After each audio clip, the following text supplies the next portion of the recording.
Wow, it's really bright up here, so bear with me for a second while I sort everything out.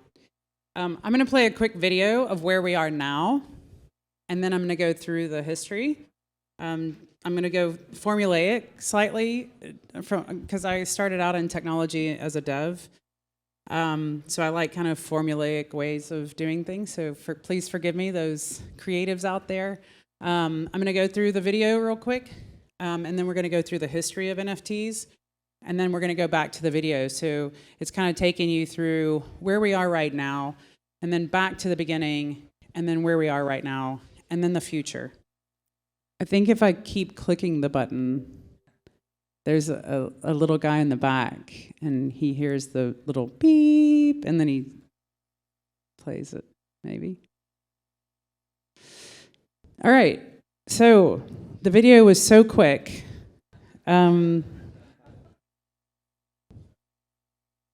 Maybe.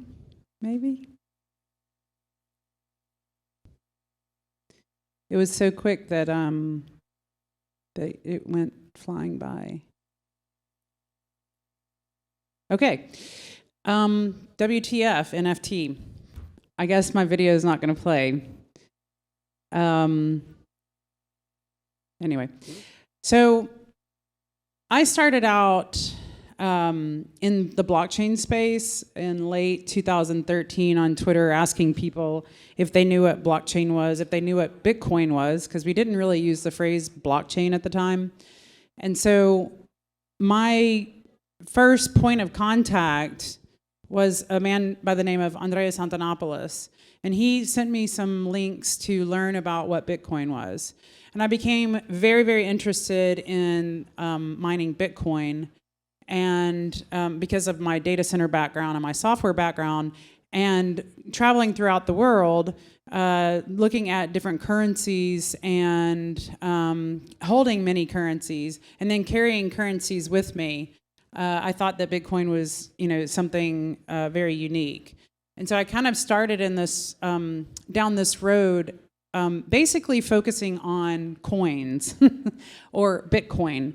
And if anybody tells you that NFTs doesn't have anything to do with cryptocurrency, then they don't know the history of NFTs. It's kind of basic, non-fungible token. We started out with ERC 721s when we started talking about NFTs, but we didn't call them NFTs. We called them color coins at first, but they were extremely flawed. There's a couple of people that know what color coins are out there. Anybody? Come on. No. Okay. Color coins, if you look up color coins, it was just basically people seeing what they could do with Bitcoin.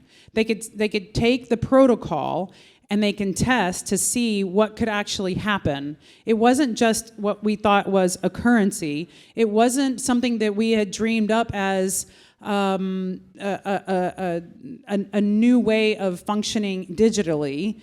It was something that we could actually be creative with. In the dev space, in the ones and zeros space, it was a creative way of interacting with technology. That's what colored coins were. We just couldn't figure it out. In 2012, 2013, it was new. We were going to a different solar system.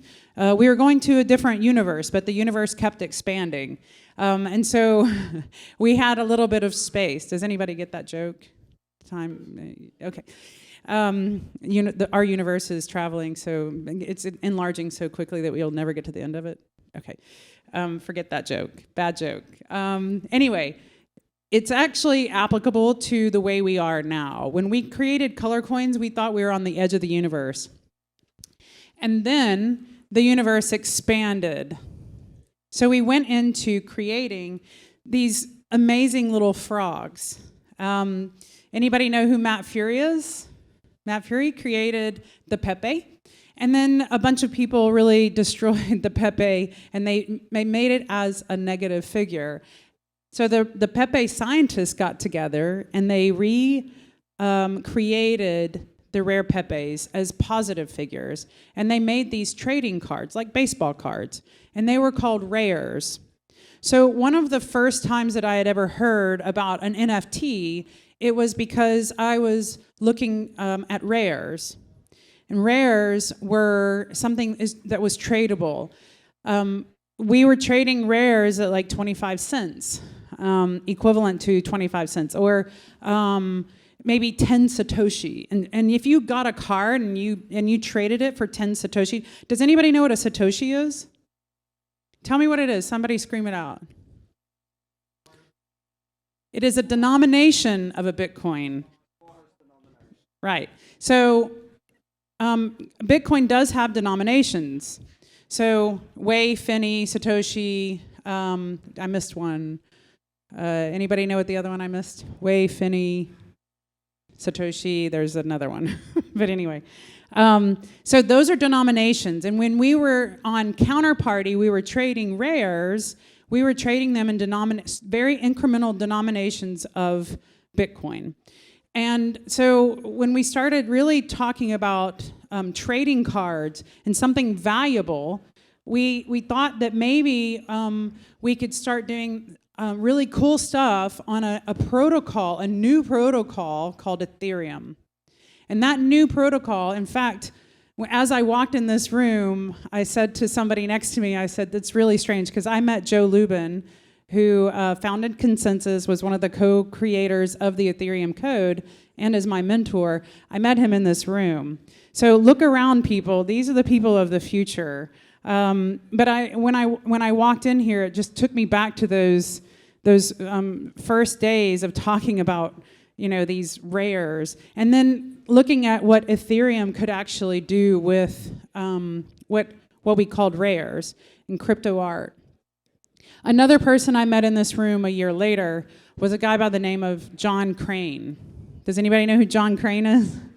Anybody? He's the founder of Super Rare. So John Crane was a head of product for a company called Block Apps. So in 2017, I decided to leave the data center space and move into the Web3 space because I found smart contracts really intriguing. Smart contracts were what we call on Counterparty rares, but smart contracts on Ethereum would soon to become what we call now an NFT.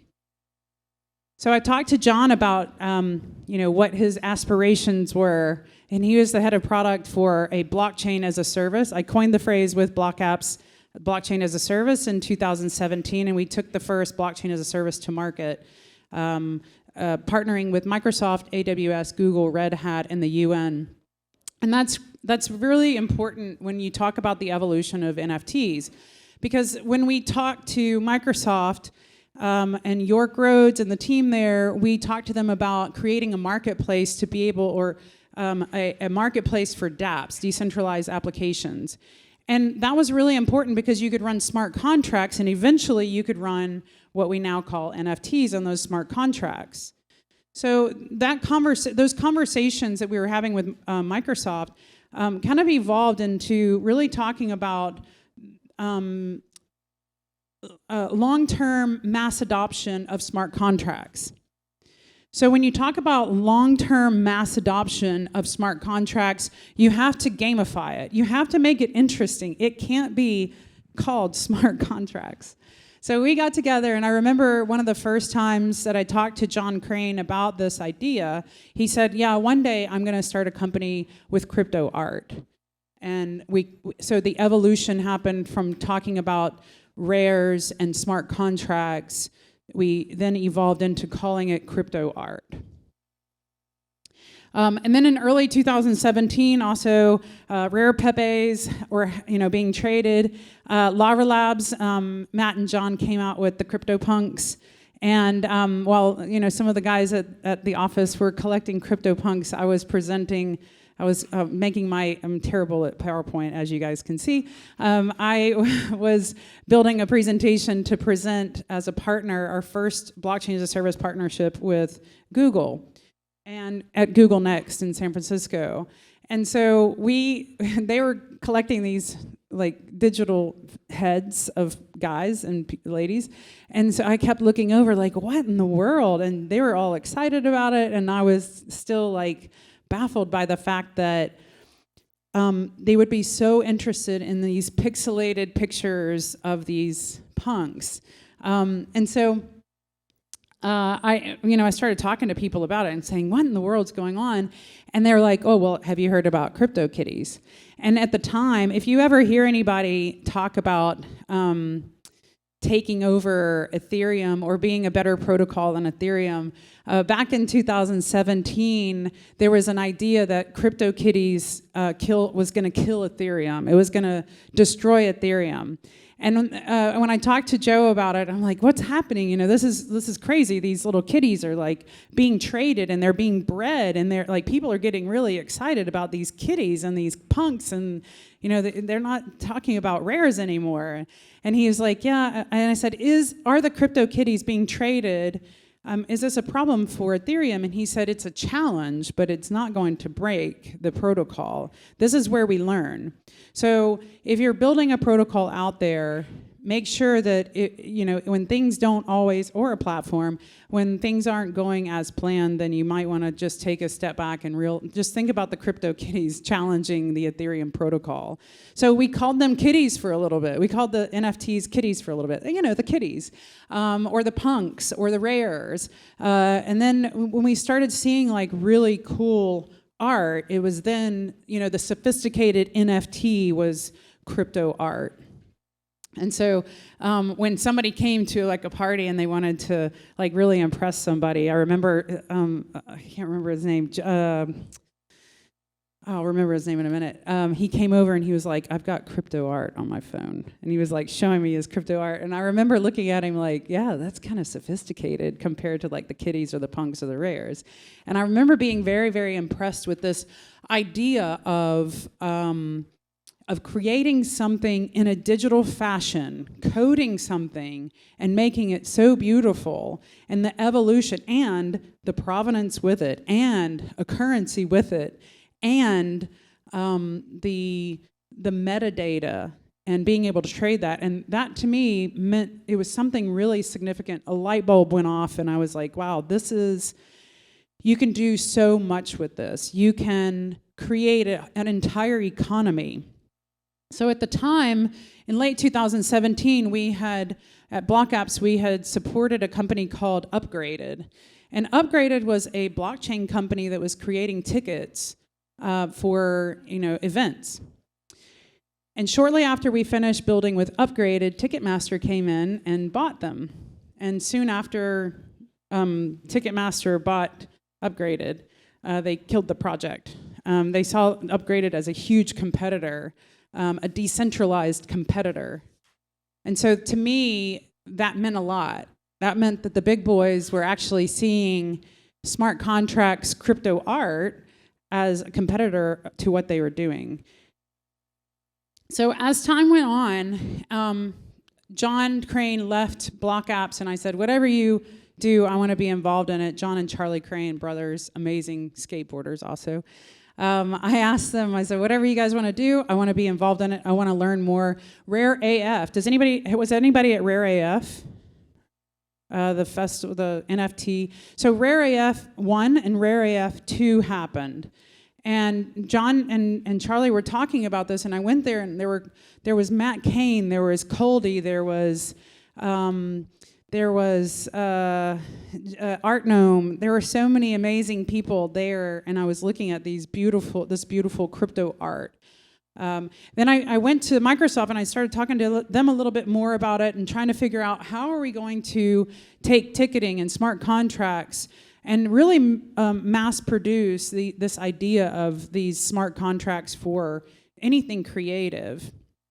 And a little bit about my background. I come from a technology background, but my mom's a jazz musician. My grandfather was a painter in New Orleans in the French Quarter. I'm from New Orleans. So I come from like musical background. My brother played with Adam Ant, and my dad's a nuclear physicist, but he plays Mozart on the banjo. So I come from this like technology background, but this really creative background, and so I saw a true marriage of technology and creatives, but also a cult following, like a community. And when we look at NFTs and we look at the history of NFTs, every single step of the way along this line, is really about community. It's about the Web3 community. It's about the artist community. It's about the collector community, because the collector community as the rare Pepes and the rare scientists, it wasn't just the creators. It was actually the people that were trading them and actually buying them and showing them off at parties or meetups. So at the time we were doing meetups. We weren't doing like yacht parties or anything like that. None of us had any money. So anyway, so John and Charlie left. I was Super Rare's first investor, and they're doing pretty well. I saw John last night. He's one of the best people in Web3. If you guys haven't met John Crane, please go and shake his hand or just send him a message on Twitter. He's one of the pioneers in this space. Also, another organization called DADA, D-A-D-A.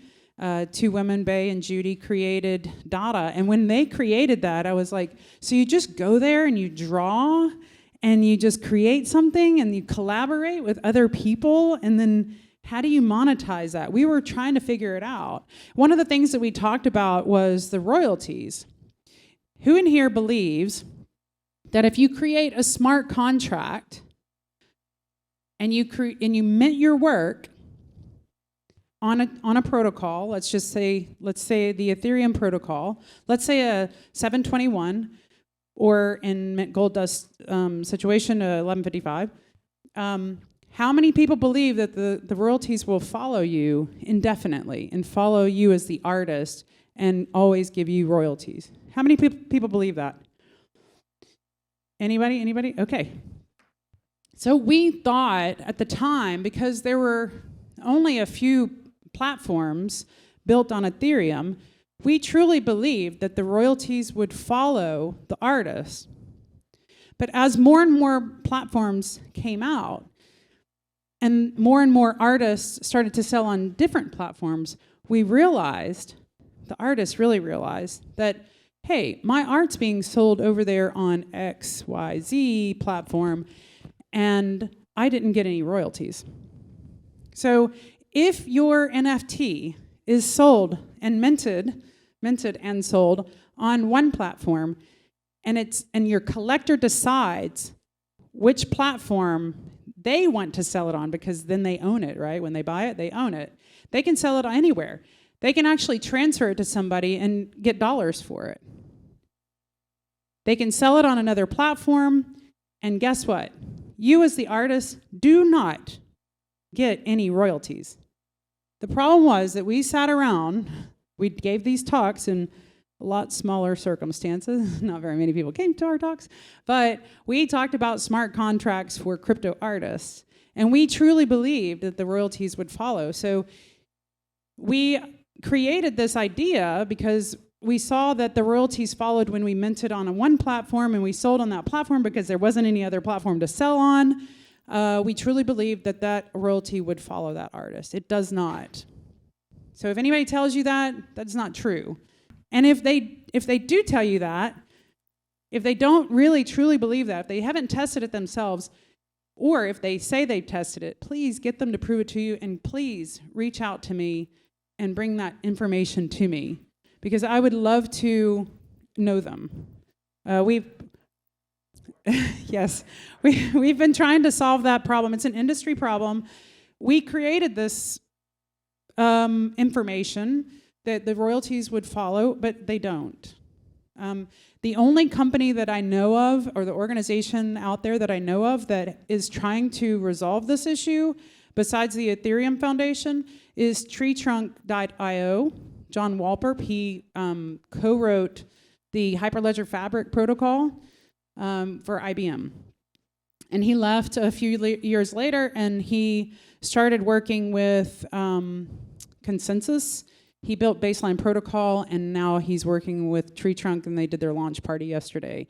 I haven't seen it working in anger, but I hope to. I hope it resolves the issue, because for me, if my grandfather would have royalties for his paintings in the French Quarter, then maybe the foundation that we create under a smart contract would be slightly different for the family. But anyway, so as time went on, we saw a lot more protocols out there being developed, but we also saw layer 2s. We didn't call them layer 2s, we just called them other protocols. And then we saw more and more platforms being developed. So, and then the explosion of the NFT process happened sometime after the crypto winter. So, things to consider when you're talking about NFTs, and this has a lot to do with the evolution, because if I can put this in your minds, I hope that you guys can take what is there now and evolve the technology and really think about how we can actually grow as an organization, as a community, as a sector, because this is the new economy. First of all, consider the protocol.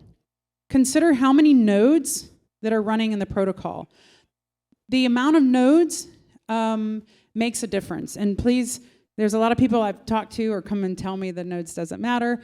No, your nodes verify the transactions. That's your security. The more nodes you have running, the higher security. That's really, really important.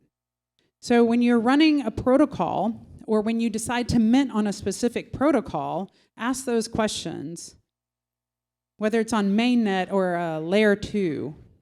A lot of people say, oh, I've bridged to Polygon, and so the royalties follow on the protocol. Well, if they don't follow on the same protocol, they're not going to follow on the same protocol on the different platform. They're definitely 100% not going to follow on a separate protocol. That bridge, the royalties will be lost, definitely. So with Mint Gold Dust, we built specifically on Ethereum, and we do not yet have a layer 2 because we have not worked out the royalty challenge. We just haven't done that.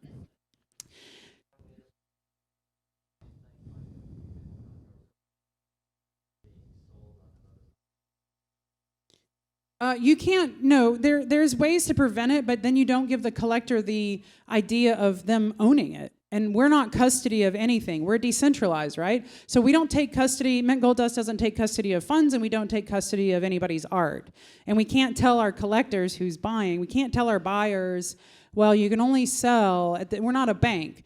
You know, banks will say, you can only sell that house after 3 years of owning it. We're not a bank. We just tell people, you're a collector, you can purchase this, and you can continue to do whatever you want with your asset, for example. So the platform fees also, make sure that the platform fees are thought about. We have a 15% platform fee. We try to minimize the amount of gas. That's why we're doing $11.55. And we also try to make sure that the royalties are allocated to you properly in the primary market. And also, we take into consideration when you do sell NFTs, the taxes for those NFTs. I'm being told that I think the video will run, and I would love for you guys to see this really cool video. Let's see. How do I get it to play, though? 1 thumb up. I think that's 1 minute, and then it will play. All right, cool. Welcome to Mint Gold Dust, a decentralized platform for artists and creators to transact seamlessly in Web3. We're fully decentralized on the Ethereum blockchain, using ERC 1155 tokens for additions and one-of-ones. Artists and collectors can connect with MetaMask or web-based wallet Portis. We began to invest in our ecosystem in late 2019, and the Mint Gold Dust platform began late 2020. We officially launched our marketplace in November 2021 with a strong ecosystem surrounding us and 8 Genesis crypto artists, including Hackatow and Giant Swan. With technology from our partner Illust Space, artists and collectors can geo-drop their NFTs into AR and VR. Our financial partner Gilded Finance provides a tax solution for cryptocurrencies and NFTs. We also work with Smart Seal to connect your digital NFT and physical assets using NFC technology. If fashion is more your thing, we partnered with Refashioned.OS for fashion on demand, connecting your on-chain creations to the physical fashion industry. We've also recently partnered with artist communities like Searchlight Art and Token Frame, the first connected wallet-to-screen displays for NFTs. On Mint Gold Dust, you can tell your story with our memoir feature, allowing you to be the author of your own art history for future generations of Web3. Artists can also mint up to 1 gigabyte of file size, expanding the boundaries of their creations. And with curated spaces, every artist can host their own digital gallery, and physical galleries can now have their own NFT marketplace. We built our community and ecosystem with the artists and collectors in mind, for them to transact seamlessly in our new Web3 economy. We believe that every NFT has a story, every story has a creator, every creator has a collector, and every collector should have an NFT. We're proud to have you here, and we can't wait to see what you create and what you find to collect.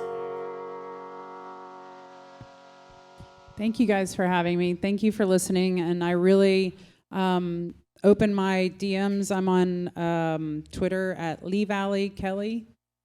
My DMs are open. Ping me, reach out to me. I love having conversations. If you're building something new, I would love to take a look at it. I have a whole ecosystem built around Mint Gold Dust, and we are really, really open to artists and collectors and collaborators and innovators and devs to come and have a great conversation with the team. We have about 20 people worldwide, so we're completely decentralized, but our headquarters are here in New York. So thank you all for having me, and thanks for the team back there for getting the video working. I appreciate it.